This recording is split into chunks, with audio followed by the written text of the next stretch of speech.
Aggie What Facts. up, college football fans? And Walt another B. episode of Aggie Facts with your boy Walt B. Sorry for the late post. You know, that's a little bit of my fault. I've been moving around. But I want to recap this game with Texas A&M and Alabama. Alabama fans, I told you. I most definitely told you. For the past week, I had to hear some of the most delusional, hallucinogenic fan base of all time. I mean, I know all Alabama fans aren't like this, but a majority of them are, you know. And, I'm hearing, oh, it's going to be a blowout with the best revenge team of all time. I said, facts, you know. We're going to run it all over you guys. Hayes King is going to throw us 28-0, 4 picks. I'm hearing it from this way, that way. Can't get enough of it. And I told you, A&M is a talented team. They can play against anybody in the country. Why do I feel like there's so much hatred towards Alabama? I mean, Texas A&M, excuse me, my fault. Because I really think it is. Nobody gave us a chance in this game but Tim Tebow. Shout out to Tim Tebow. Everybody else, sorry, allergy. Everyone else ruled us completely out of this game. And now they all singing a new tune. It just took us out of the media for this week. We have a bye coming up. And, I look at it like Paul Feinbaum had something to say. Joey Galloway, Townie, whatever you want to call him, biased. Kirk Herbstreit. All of these, ESPN analysts, everybody, they just had the worst thing to say, especially Acho. Oh my gosh, I cannot stand Acho. He comes with a lot of non-recognition, non-facts when it comes to talking about A&M. When he talks about a program and his team underachieves on a regular basis, one thing I can say about A&M, we have not had a losing season since we left the Big 12. Not even close. But that's on another note. Back to this game. I saw some good and not so good. Not even bad. Minor stuff that we can fix. I know we are a little ways away from where we want to be, but something that I heard from one of the defensive linemen, the young guys, he says, oh my gosh, man, this team is starting to, we starting to find ourselves, especially after this game. We came together, we gelled, and we got comfortable with doing what we do. And from that point on, I'm going to tell y'all like this. I brag, I do my thing, but I try not to be biased, to you guys. So I'm going to call it right now. The second half of the season, A&M goes undefeated. They go 6-0. Because what they wanted to hear was, or wanted to see, was this young team and how they would come together during the season. They wanted more from us. I feel A&M can finish 10-3. I don't think they'll lose another game. But that's my opinion. Leave your comments. I'll respond to them, whatever it may be.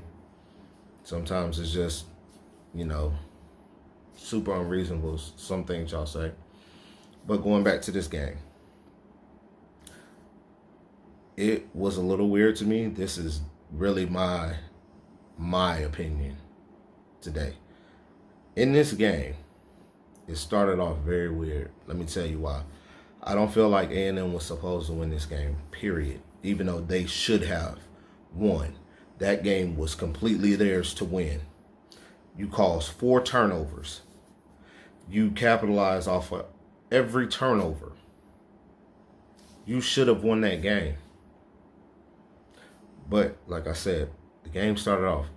You had Jimbo waiting to shake Nick Saban's hand before the game starts. The man's not even paying you any attention. It's like you're looking for some attention from him. Okay. Then during the first half of the game, let's say the first quarter, after they scored in the second quarter, because it was a shutout first quarter, we stopped applying pressure. Like, we went from getting in the backfield a lot to giving Jalen Miro time to kind of get settled in. No, the whole point was to keep him rattled. That's exactly what we did to Bryce Young the year prior. You had way more than enough talent to do that, Mr. Durkin. One of those touchdowns should not have happened. Matter of fact, the first touchdown shouldn't have happened. That should have ended up in a field goal. Let me tell you why. You called man on an all-out blitz. I don't even know what coverage y'all were in. I had to go back to it because Monty Richardson's out of place, but I knew he had that tight end, but he couldn't find him. You should have went zone. A new quarterback is hard for him to read zone. People floating in the area because they scared to throw. But you throwing one-on-one, he's like, okay, I have confidence in my receivers. And exactly what he did, he's seen his tight end, boom, he's throwing it. You went on an all-out blitz on goal for what? I was like, why are we in all-out blitz? Like I said, that was the second weird thing to me. And it was like Nick Saban did the same thing. They were applying pressure, and then they kind of both settled back. Okay. Third, the final play. Okay. If you get a PI in the end zone in college football, they're going to give it half of the distance to the goal. They gave it to him on a 2-yard line. Clock stops. Jimbo did not argue with the time left in the game. It should have been 6 seconds instead of 3. Okay? It should have been 6 seconds instead of 3. Meanwhile, the CBS is replaying this play over for almost a minute straight. And they don't challenge the time. The refs usually like, okay, put this time back on the clock. Didn't happen. Okay. And thirdly, it should have been a power eye. I am putting Devon Achane against anybody in the country, speed-wise, if they clog up the middle. Matter of fact, it didn't even have to be a straight run to straight a burrow or jump over to the end zone. We are at the 2-yard line. This man has been getting the first downs all game when it came to that. Even if it was clogged, I'm using Devon Achane's speed against anybody to get to the pylon. That game should have been won. And this is why I say it was bad timing by the quarterback. Jimbo let the DB know exactly who the ball was going to. That is probably one of the worst coaching mistakes ever. That's what rookie coaches do, not a 20-plus year coach in the game of football. That's why I say this game was weird. It was not meant for them to win. Haynes King was limping 3 or 4 plays prior to getting down to the goal line. So I know he wasn't going to be mobile enough to get this touchdown. But he fought through it. Okay, back to this recap.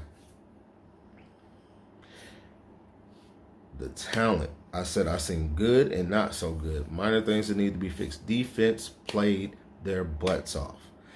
Teams are going to get yards. You can't really stop all the yards in the game of football and in this era. It's just not going to happen. That's hard. What I have seen lately is, this is spread offense country. Usually most teams are averaging about 300 to 400 yards passing a game.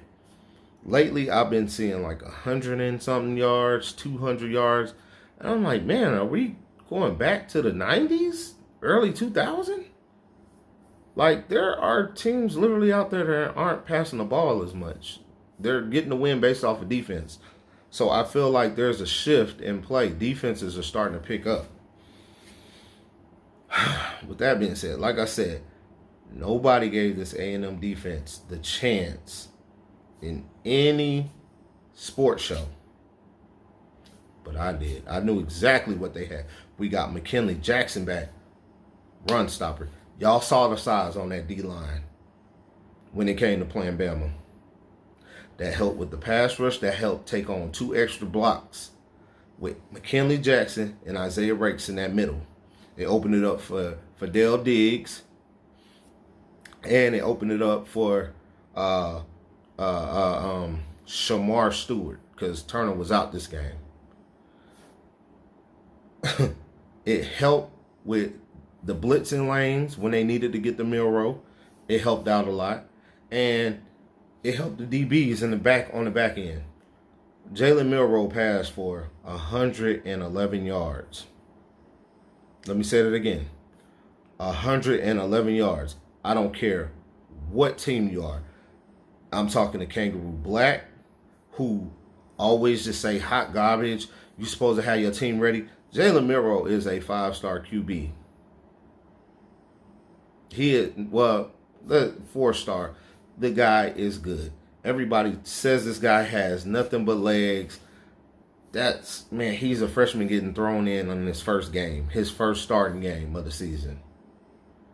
People need time to develop. You can't expect this kid to come in, oh, I'm finna throw for 300 yards, 400 yards in my debut.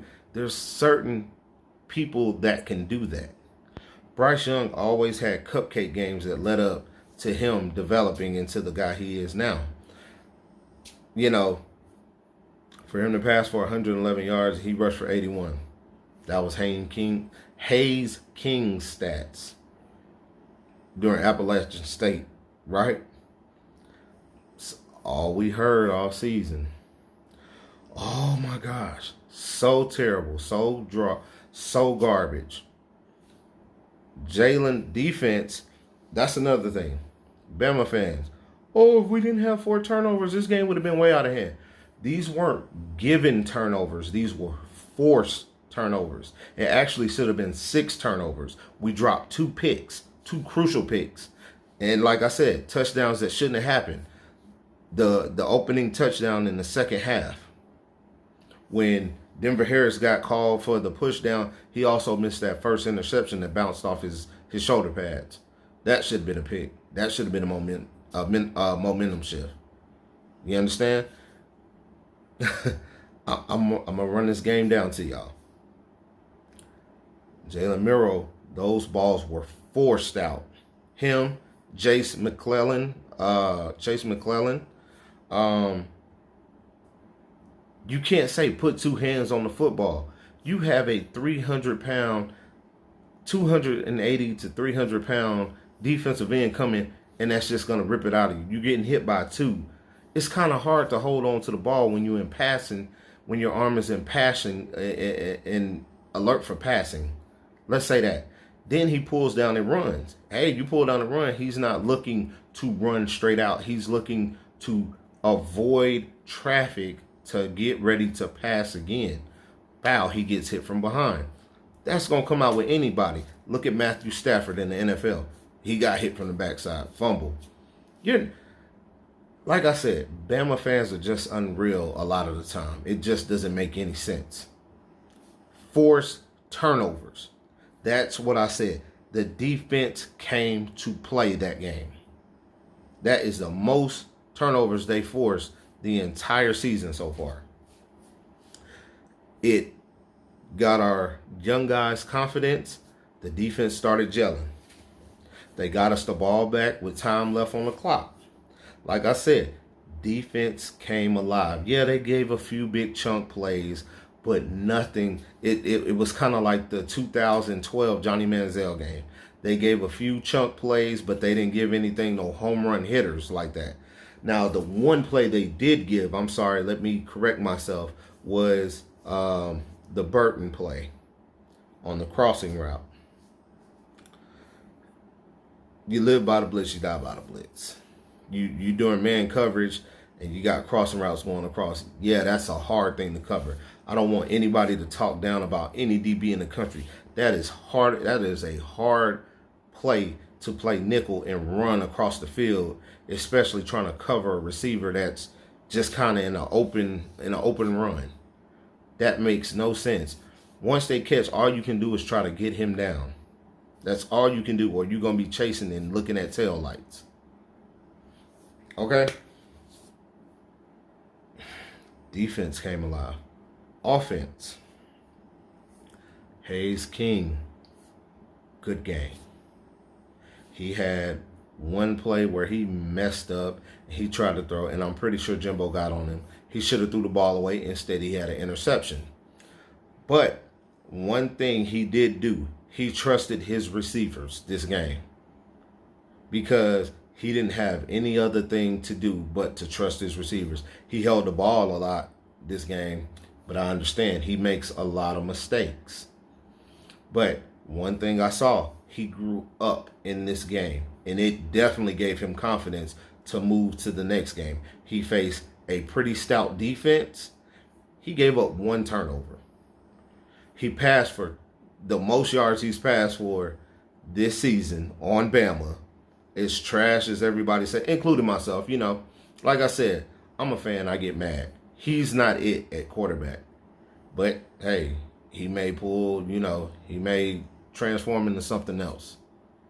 And I'm just glad they kind of broke it down for him and simplified it for him a bit, because that's what was really needed. They finally opened it up to where they went 3 and 4 wide. I like that, because what that did, that got the rush kind of off of us.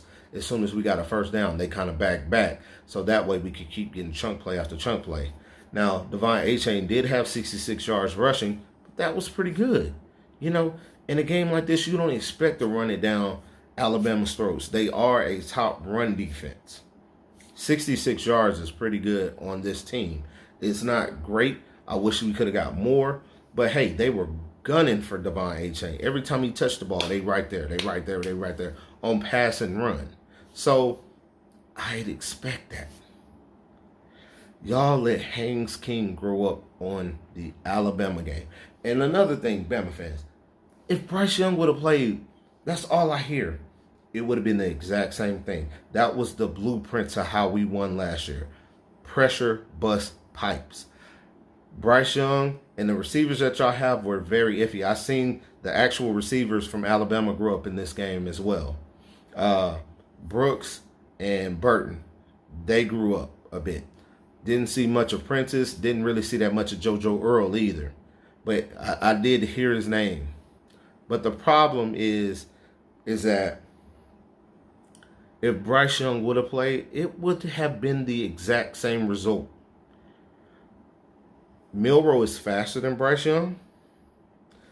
Bryce Young probably would have made a few throws, but your receivers are very unsure-handed. So I expected kind of the same result. I just felt like this would have been a complete embarrassment for Nick Saban. That's why I said it was weird at the beginning that the game was not Texas A&M's to win. If he lost to his assistant 2 years in a row, everybody be like, oh, well, Jimbo has the blueprint to beat Nick Saban. And right now, they're still questioning that.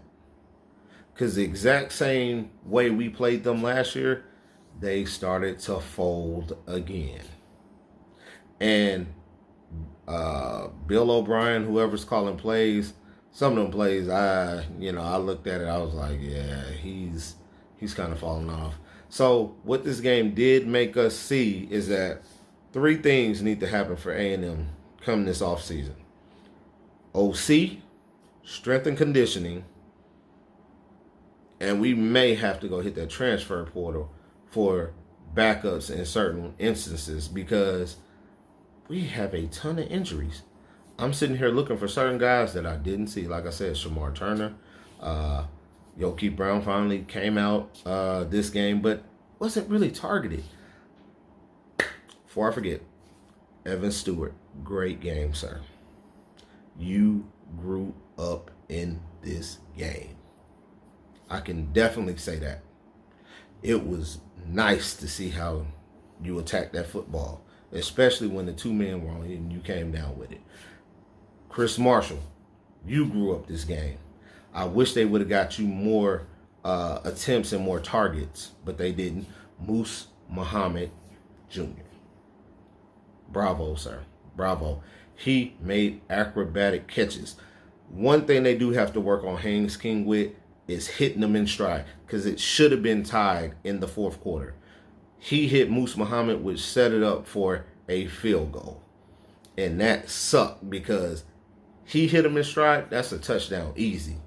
They blitzed, and they did exactly what A&M did. They rushed everyone and didn't fall anybody back. Moose Muhammad got over the top wide open, but he has to make an attribute. I honestly think that if he kept running, he would have made a touchdown. But something with Moose, he likes to jump for the football. He likes to stop in his tracks and jump for the football when all he has to do is adjust, keep running, and he would have had the easy touchdown. But in closing, A&M, great game.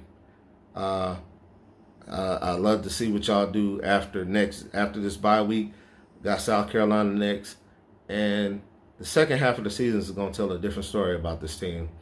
And I think we just took some of the media pressure off of them. Bama, you guys have your hands full. Tennessee is not playing games. Now, I will say that y'all will give them a run for their money on defense. But because their defense it's okay. It's not, dominant like that, but I believe you guys will keep it close. But that boy Hendon Booker is something serious. So I think I like the Vols in that game.